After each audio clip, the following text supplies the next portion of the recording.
దేశంలో జనగణనకు సంబంధించి కేంద్ర హోంశాఖ గెజిట్ నోటిఫికేషన్ విడుదల చేసింది. జనగణనతో పాటే కుల గణన కూడా చేపట్టాలని నిర్ణయించింది. స్వాతంత్ర్యం వచ్చిన తర్వాత 8వసారి జనగణన చేపడుతుండగా 15 ఏళ్ల తర్వాత మళ్లీ జనాభా లెక్కలను చేపట్టనున్నారు. 2027 మార్చి 1వ తేదీ నాటికి 2 దశల్లో కులగణన పూర్తి చేయాలని హోంమంత్రి అమిత్ షా ఇప్పటికే అధికారులను ఆదేశించారు. అయితే ఈసారి డిజిటల్ విధానంలో జనాభా లెక్కల సేకరణ జరుగుతుంది. ప్రభుత్వం విడుదల చేసే పోర్టల్స్, యాప్లలో ప్రజలే సొంతంగా తమ వివరాలు నమోదు చేసుకునే వెసులుబాటు కల్పించారు. ఈ నేపథ్యంలో రాష్ట్రంలో జనగణనకు సంబంధించిన ఏర్పాట్లపై దూరదర్శన్ యాదగిరి స్పెషల్ రిపోర్ట్ చూద్దాం.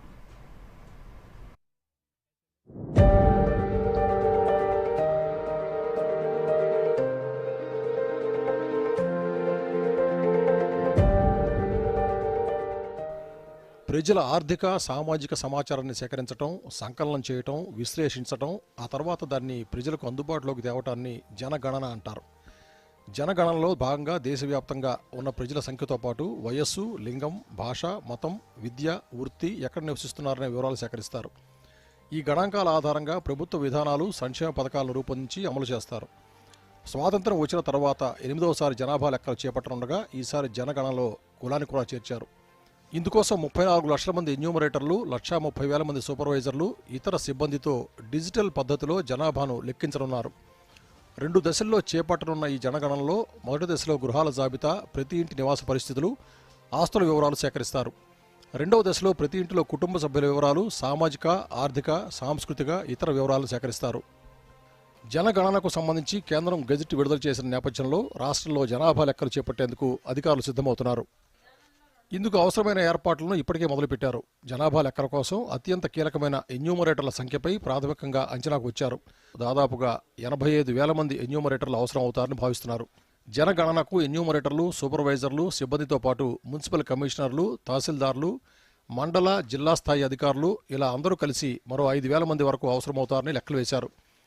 వారితో కలిపి రాష్ట్ర వ్యాప్తంగా కనీసం 90,000 మంది ప్రభుత్వ ఉద్యోగులు జనాభా లెక్కల్లో నిమగ్నం కావాల్సి ఉంటుందని జనాభా లెక్కల అధికారులు చెబుతున్నారు. వీరు జనాభా లెక్కల్లో పాల్గొంటున్నందుకు కేంద్ర ప్రభుత్వ వేతనానికి అదనంగా మరికొంత మొత్తాన్ని చెల్లిస్తుంది. ఒక్కో ఎన్యూమరేటర్కు 750 నుంచి 850 మంది జనాభా లేదా 180 నుంచి 200 వరకు ఇళ్లను కేటాయిస్తారు. వీటిల్లో జనగణన, కులగణన చేయాల్సి ఉంటుంది. ఎన్యూమరేటర్లుగా 85,000 మంది అవసరం కావడంతో జిల్లాలు, మండలాల ప్రభుత్వ టీచర్లు ఎంతమంది ఉన్నారనే లెక్కలు మొదట తీయాలని నిర్ణయించారు. అప్పటికి కూడా సరిపోకుంటే గ్రామీణ ప్రాంతాల్లో పంచాయతీరాజ్, రెవెన్యూ, అంగన్వాడీ, ఆశా వర్కర్లు, వివిధ శాఖల ఇంజనీర్ల సేవలు వినియోగించుకుంటారు. పట్టణ ప్రాంతాల్లో అయితే కేంద్ర ప్రభుత్వ ఉద్యోగులను కూడా వినియోగించుకోవాలని నిర్ణయించారు. టీచర్ల లెక్క తేలిన తర్వాతే ఇతర శాఖల వారు ఎంతమంది అవసరమనేది నిర్ణయిస్తామని అధికారులు చెబుతున్నారు. పట్టణాల్లో అత్యంత వేగంగా జనాభా పెరగడం, విస్తరించడంతో ఇక్కడ ఓటర్ జాబితా ప్రకారం ఎన్యూమరేటర్లను కేటాయించాలని ప్రాథమికంగా నిర్ణయించారు. ఎన్యూమరేటర్లు వచ్చే ఏప్రిల్ నుంచి మేలోగా హౌస్ లిస్టింగ్ జాబితాను తయారు చేస్తారు. ఇందులో భాగంగా ప్రతి ఇంటి పెద్దకు సంబంధించిన వివరాలు సేకరిస్తారు.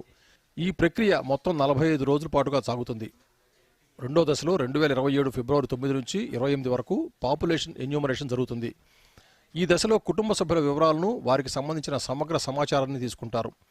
మార్చి 1 నుంచి 5 వరకు ఇళ్లు లేని వారు, సంచార జీవనం సాగించే వారి వివరాలను ప్రత్యేకంగా సేకరిస్తారు.